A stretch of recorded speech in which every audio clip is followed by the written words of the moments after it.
Joining us now to talk more about these foreign nationals who've pulled this disappearing act is Michael Cutler. Michael is the former Immigration and Naturalization Officer who testified before the 9/11 Commission. Michael, we welcome you back here to America's Forum.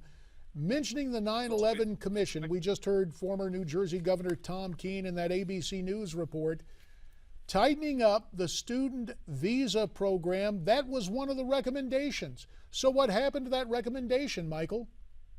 Utterly ignored. You know, you and I first met when I testified before the Immigration Reform Caucus just about 6 weeks after the terror attacks. I came down to Washington. About 6 months later, March of 2002, I was startled to get a phone call. I was advised by the Minority Counsel, Leon Buck, that in fact, two of the dead terrorists had just been granted authorization to attend flight school, and they wanted me to testify at a hearing convened by the House Judiciary Committee. So needless to say, I went down to Washington.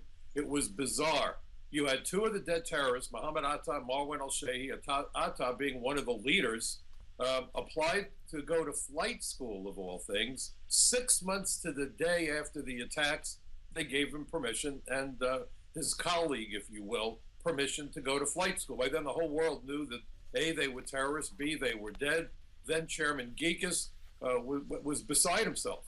We had former Commissioner Ziegler making all these promises and timelines. Well, here we are coming up on the 13th anniversary of 9/11, and let me tell you, none of what they promised would really be in place and functioning is in place. We have over a million foreign students in the United States right now. They are attending more than 9,000 schools, according to the GAO.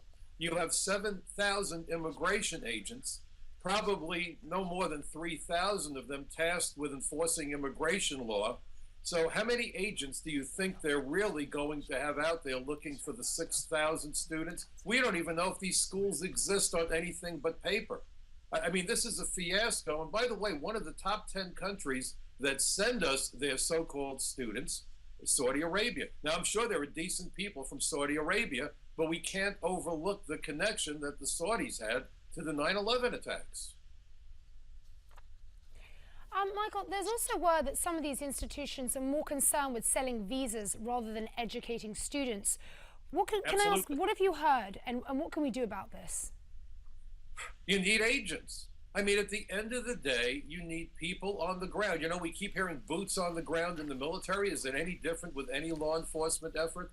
New York is the safest big city in the United States, although we're having our share of problems with the current mayor, who has, brought most of stop and frisk to a grinding halt and so forth. But New York has a small army of close to 40,000 police officers just for the city of New York. We have fewer than 10% that number of immigration agents, making certain that the immigration system throughout the entire country has any integrity. So when people say, well, we're going to give people benefits if they're here more than 5 years, if they do this, if they do that, we're giving out lawful status under the Dreamers to hundreds of thousands of aliens without so much as a face-to-face interview and no field investigations. The entire system is a system in name only. There is nothing behind it. It's a Potemkin village. I mean, I don't even know why we bother telling people how long they can stay in the United States, because if they overstay, the only action this administration is likely to do is to give these people lawful status. It's more than dysfunctional, and the 9/11 Commission was so clear about it.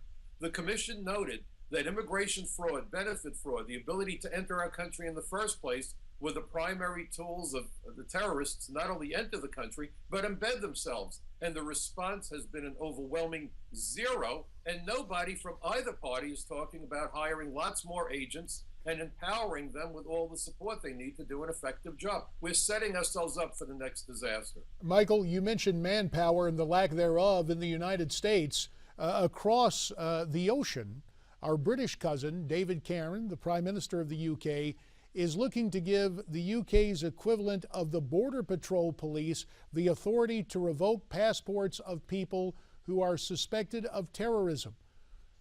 I know there's still a manpower problem here, but what should we be doing? Should we follow the example of our British cousins?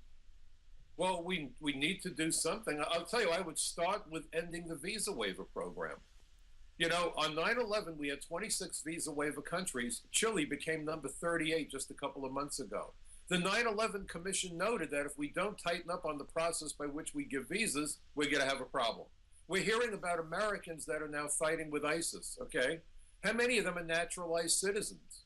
Think about Faisal Shahzad, the Times Square bomber who tried to set off that bomb in the SUV in Times Square a couple of years ago. He naturalized just a year before the attack. We've given political asylum to the terrorists. Think of the Tsarnaev brothers. And by the way, I don't know if you noticed this, but their sister was just arrested. She's in jail right now, threatening to blow up a former boyfriend. The family came here from Russia, claimed political asylum, which means we can't go home without being put at risk, and then they promptly went home. I wonder if anyone has even opened an investigation into the potential that fraud was committed. As I've said, the immigration system is critical to national security. Our borders and our immigration laws are our first and last line of defense. We have a president that would rather get the Cliff Note version of his daily brief, and if he even bothers to read that. We have a Department of Homeland Surrender, as I just wrote in an article, Front Page Magazine, that was designed to fail from day one, bifurcating the immigration mission and putting mostly customs officials in charge at the top of the food chain. They do important work at customs, but it's a big difference from customs to immigration.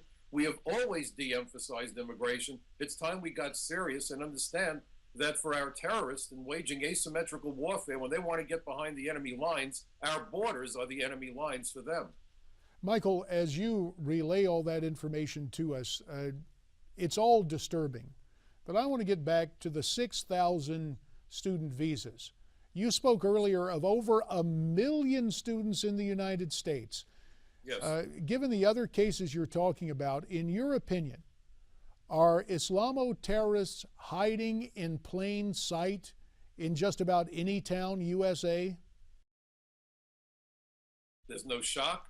Robert Mueller, when he was the head of the FBI, testified before a number of congressional hearings. I often cited his testimony when I went before Congress. He talked about sleeper cells and sleeper agents, and that's exactly what a sleeper is. Generally, it's a foreign national, enemy combatant, spy, terrorist, who one way or the other gains entry into our country and hides in plain sight. And usually, and by the way, we're told, well, we want to just give people the jobs because they want to do the work. Generally, the day before an attack, terrorists either attend school or go to the job that they've been holding down. Very often, the job is one that involves a vehicle. So they get mobility, they get camouflage, they get the ability to hold clandestine meetings with their cohorts, and it's very difficult on surveillance if you're following a cab driver to know if his passenger is a passenger or somebody he's having a clandestine meeting with. We are very much at risk.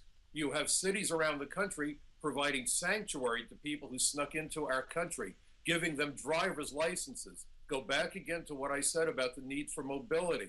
You know, I will tell you that ISIS should give these knuckle-headed politicians the MVP award. Michael, we've got about a minute left here. Given Yes. everything that we're hearing now, I'd like to get your take on what you think should be done about this.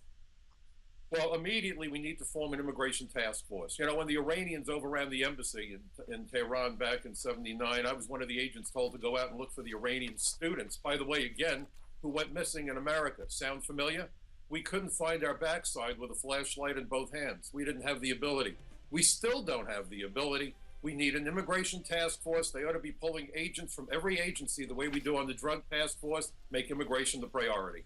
Michael Cutler, we hope you're part of that task force. We do appreciate the fact that you're with us today. We look forward to our next visit. Thank you so much, sir.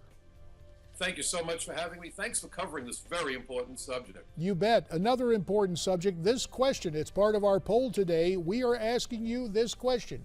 Should the U.S. strike ISIS in Syria? To vote in that poll, go to newsmax.com/poll. And if I'm not mistaken, I believe we have the results from our previous poll concerning the over-militarization of police. Here's the way it came out. Do you agree with Rand Paul that the police in Ferguson were over-militarized? 60% of you said yes, 21% no.